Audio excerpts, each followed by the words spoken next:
Kicking off our top 10 best decks list is going to be straight Dragapult. Now, this is actually the deck that won the Smart Series 1500 player events. Very similar list, if not the exact same. Taking towards core from NEIC and adding Hilda into the deck. So Hilda being able to search out your special energy, your any energy, and really just making this deck more consistent as a whole. I think almost all Dragapult variants are going to be looking at Hilda as an option. Dragapult here is still going to be using Phantom Dive, 206 damage times to your opponent's Pokemon. You have access to Professor Turo to heal your Dragapult if necessary. Might be placed a little bit low, but I did a new ranking system based mostly off of the results from the Smart Series events. So even though this deck won, there wasn't very many other Dragapults in the top 128 decks. And that's what I used to kind of rank decks loosely, putting some of my own competitive input and knowledge of the metagame. So while Dragapult is not necessarily as high as you want as a straight Dragapult deck, it's what we're going to be starting off with as our baseline, and we're going to be covering over the rest of the decks here too. The lists are available in the pinned comment. You can copy and paste those right into PTCG Live after kind of checking out the import link. If you like this video, give it a like, share, subscribe. Let's jump into number 9. Crustle mysteriously making the top 10 with that ability that stops all damage from Pokemon EX is now in the top 10 after not making the top 20 last week. Now, it's one of those things where it won our last late night events, with Crustle Monkey Dory kind of popping up at a few of my cups. I saw Crustle Monkey Dory come second and top 4 at the 2 cups that I played in last weekend. I think that this build with Cornerstone Ogerpon Monkey Dory seems pretty standard across the board, just kind of padding off a lot of attacks with that Mysterious Rock in, using Superb Scissors to go through whatever. Monkey Dory can place extra damage counters, and you have ways to quickly power up with Crispin. Not necessarily the most exciting deck to play, but if you hit the right matchups, this deck is absolutely unbeatable. I know that a deck like Dragapult Dustnoir has a very hard time to beat this deck. First-hand experience. So Crustle is definitely something to keep your eyes peeled for. Looks like it's going to be replacing the kind of that wall stall kind of control build in the top 10, top 20. I know that there's a few other builds out there, but right now this seems like a pretty cool deck to play. Sliding through at number 8 is our second Dragapult deck of this list, and that's going to be Dragapult Charizard. Now, similar to what we saw at NEIC, Dragapult Charizard is still very popular in our current formats. Being able to have that Dragapult Phantom Dive goodness mixed with Charizard as both an energy accelerator and of course a backup attacker is certainly going to be powerful. Chi-Yu is really going to be what binds this deck together here as an additional attacker. Gholdengo has been absolutely popular in our online metagame, so having a fire type attacker that you can accelerate energies to with Charizard really gives you a strong attacker into one of the top meta decks. Otherwise, the list isn't really changing too much from NEIC. We see some players that are experimenting with different aspects, but for the most part, I think Unfair Stamp still seems incredibly strong, and the core of this deck isn't really changing. We're still using Dracloak to draw cards. I like the Charmeleon with Flarevel because of a lot of TM Devo in this format. So otherwise, I think this deck is going to stay kind of pretty much the same. Might see a few adjustments on the trainers and tools throughout the next couple weeks. Buddy blasting into number 7 is going to be Ethan's Typhlosion, taking a gigantic leap from the lower half of the top 20 to all the way into the lower half of the top 10. Now, this deck's been seeing a lot of play at online tournaments, and it has to do with Brave Bangle, being able to turn Buddy Blast from doing 280 cap for all the Ethan's Adventure that you have in your discard pile into 310. Pair that with Victini doing an additional 10, and now that's 320. That's the magic number to knock out a Dragapult EX, and we've already seen 2 of those decks on this list so far, and something tells me we might see one more. Again, if you haven't already given this video a like, or if you haven't put a comment in the comment section, all that stuff really helps out. Put your best guesses for the top 10 decks. We're going to be using Dracloak here as a draw engine. We have Fez to draw some more cards. I think the builds are looking incredibly similar for this deck, and I always like seeing redeemable ticket or just interesting cards in the decks as a one-of, being able to get back some of those Ethan's Adventures that you may or may not have prized. Single prize card attackers that just swing for a lot of damage tend to do pretty good, ranked a little bit lower than you probably expect them to be. So that's why I place this one at number 7 this week. Bursting into number 6 is Raging Bolt with Noctowl. Now, Raging Bolt seems to be a little bit more of a tech box, taking those words right from All Out Blitzel, where you have all these different attackers that you could either power up with Crispin, Professor Sada, and you might not always be attacking with Bellowing Thunder. A lot of the times when I'm playing this deck, I'm attacking with Fan Rotom, Raging Bolts, and maybe using Iron Leafs because there's a lot of grass weak Pokemon in our formats.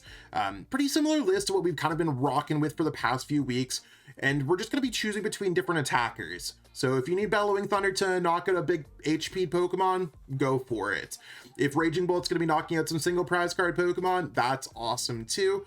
Cornerstone's really going to be the new addition to this deck. You could quickly power it up, and there's a lot of decks that just can't really do too much to it. So if you get a little bit of a low bench, your opponent might not be able to get through that ability, especially in some decks like Gholdengo that don't really have too many Pokemon that don't have abilities that they can really choose to attack from. So I think that's going to be kind of the hot tech. If you don't have one of those cards, be sure to check out our sponsors to pick one up. Otherwise, Raging Bolt just continuously is a strong pick. Burning it up absolute fire hot at the halfway mark of our list is straight Charizard EX with Pidgeot. Now, there are some Charizard Dustnoir builds that are floating around that have been doing quite well, and I decided to go with this version of the list. I mean, I do separate them as decks, and the other version might not be ranked as high, but this Charizard's been coming up quite consistently in online event results based off of Gabriel Fernandez's winning list from NEIC in the seniors division. Really, the big changes here seem to be including a mist energy for Technical Machine de-evolution and for Dragapult's damage that they could put towards the bench. Other than that, nothing really too different. It's just a simple one card change. And this list, I believe, is Michael Ginsharu's list from the top 16 of the recent Smart Series events. Great player, great list. So I think we're going to see a lot of similar lists like this, or if anything, it's not going to change too much. Seemed like the metagame is relatively the same compared to what it was before. The Chi-Yu seems great against the Gholdengo for the same reason that it's strong in the Dragapult Charizard list. So Charizard decks are just kind of back right now. Being dark type and having access to fire type seems to be two really good types to consider at this moment. Coming in at number 4 and making it rain is Gholdengo EX. Now, this is the list that Brent Tonneson used to win the Azul GG Invitational. Really kind of showing the world what's up with the Dango. It's straight up, make it rain, get that E-Search Pro out there, get all those energies, and you are off to the races to get those prize cards. Genesect EX is the new addition to this deck, being able to search out those metal type evolution Pokemon. Now, the cool tech that he has in here is the Genesect for Mirror Match and a few other decks, of course. Almost every single deck. I haven't found a deck that doesn't play an A-Spec. With the new Air Balloon that we play 4 copies of, you can slap that on the Genesect, has free retreat, and of course, you can stop your opponent in Mirror from playing Energy Surge Pro. If you have that and your opponent doesn't have that, you're probably winning the game. Now that everyone knows about the technology, we might see some lists with Tool Scrapper in there. But Gholdengo seems to be the case of it's super strong right now, it's super popular right now, but people are also countering it a lot with Chi-Yu and cards like Cornerstone, so we might see it full circle or kind of fall off the next couple weeks. It seems really well positioned for the World Championships if you're able to pull through, but you do have to be careful and watch out for some of those other cards that you're trying to play around. At number 3, we have Gardevoir with its continuous dominance and its Psychic Embrace ability. So one thing you're not going to find here is Jellicents. It seems like a lot of us were wrong and Jellicent kind of flopped in the metagame. A lot of people are playing extra bosses, iron bundles, dark type Pokemon, and Jellicent's like, hey, it's actually harder to get out than we wanted it to be. So in a lot of cases, it just seems like Gardevoir, the straight up version, is going to continue to be the strong version. So nothing new here, no air balloons, no Black Bull, White Flare cards. We're playing Flutter Mane as an option to get through your opponent's active ability, which is a great way for Gardevoir Mirror or any other pesky other abilities you might run into. I went with a Drifloon in this deck and a second Bravery Charm instead of going for some things like Turbo Energize and some other cards just to give us an option to take out some big Pokemon. Drifloon's going to be good against Dango. A lot of the lists are not playing Jamming Tower or Tool Scrapper right now.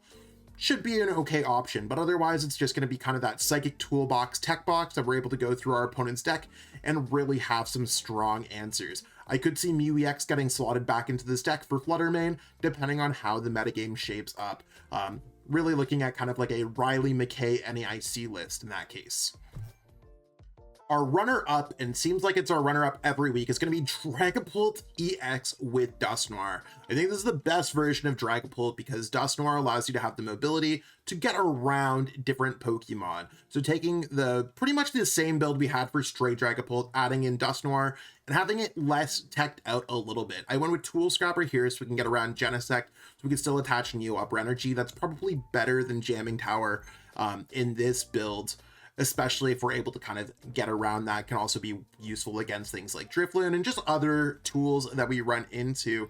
Now, Dragapult here went down 1 Dragapult than normal up to 4 Night Stretcher, just so we can kind of have more access to Dustnoir. Could see that switching back for Cups, but otherwise I think this is a pretty standard list across the board. Hilda being able to search out those energies, having access to 7 energies really gives us a lot of opportunities just to have those energies whenever we want. Hilda being able to search out our evolutions just seems a little bit better than Jacques in this case. I don't really think too many Dragapult Dustnoir lists are going to change too much from this build, because it's better to play Hilda right now than it is going to be playing than Brock or Jacques. So unless you're adding those in addition, Hilda just seems like the MVP new supporter. Pick those up from Black Bull White Flare. They might be a little bit expensive at like $2 a card. Expensive, right? But they're totally worthwhile for your Dragapult decks right now. And our number 1 deck of the week, punking it up, is Marnie's Grimmsnarl EX. So Marnie's Grimmsnarl having a lot of options. There's a lot of dark, weak Pokemon like the Gardevoir and Gardevoir Jellicent, having access to TM De-Evolution and Frostlass and Energy, Acceleration, and bench prevention damage with the Shaman. Like, there's a lot of cool things going on in this deck, and I think that just a straight up consistent build seems like a strong choice. Air Balloon's the only new card that we've added into this deck because it's slightly better than Rescue Board. You can retreat your 2 retreat Pokemon instead of just retreating your 1 retreat Pokemon. I could see Blood Moon Ursaluda slotting back into this deck, just because of Air Balloon kind of helping it not just be such a chonky retreat cost Pokemon. But other than that, I've kind of been really liking how this build's just straight up consistent, really based off of Piper Lapine's top 8 North American Internationals list, and it's really the deck on top. I don't know how long Marnie's Grimmsnarl is going to stay on top, but it seems to be quite a popular choice for many players. Has a lot of really cool lines of play, and doesn't really have too many counters to it in our current metagame. Decks like Joltik Box are falling out of favor a little bit. Decks like Raging Bolt are falling out of favor. Marnie's Grimmsnarl loves to see less grass type Pokemon in those decks. That's probably why it's rising to the top right now. And with Dango kind of struggling a little bit, Marnie's Grimmsnarl might be here to stay. Letting me know if you think that this deck's going to go up, down, where you think the metagame's heading. If you agree with my list, you disagree with my list, in the comments. Otherwise, that's what we got going on for this video today. I'm going to stop doing intro and outros for these videos, but if you're looking for anything else, including coaching, be sure to hit me up. Totally would love to help you on your Pokemon journey. I'll catch up with all y'all later. Thank you so much for watching this video this week, and have yourself a great and safe weekend. Much love, peace out, and have a great day. Want to support the Shuffle Squad? Be sure to check out all of our sponsors in the description to pick up Pokemon TCG singles, sealed, and PTCG live codes.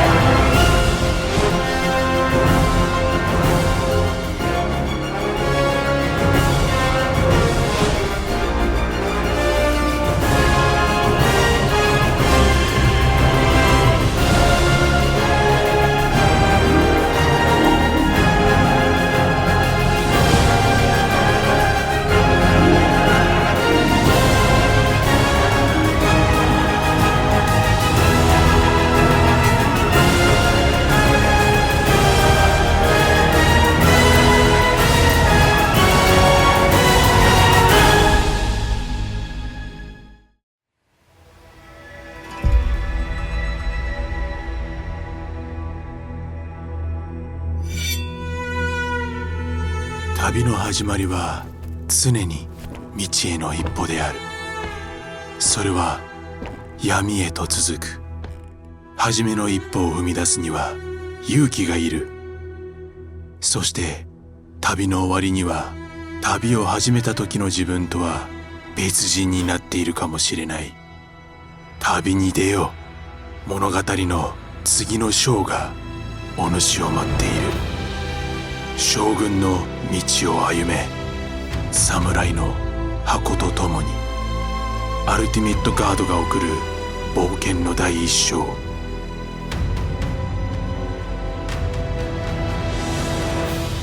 刀将軍の道、近日発売。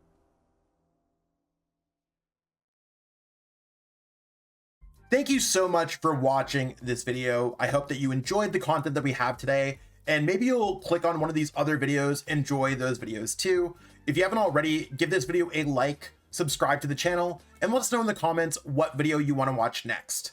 Until next time, we'll catch up with all y'all later. Have yourself a great day.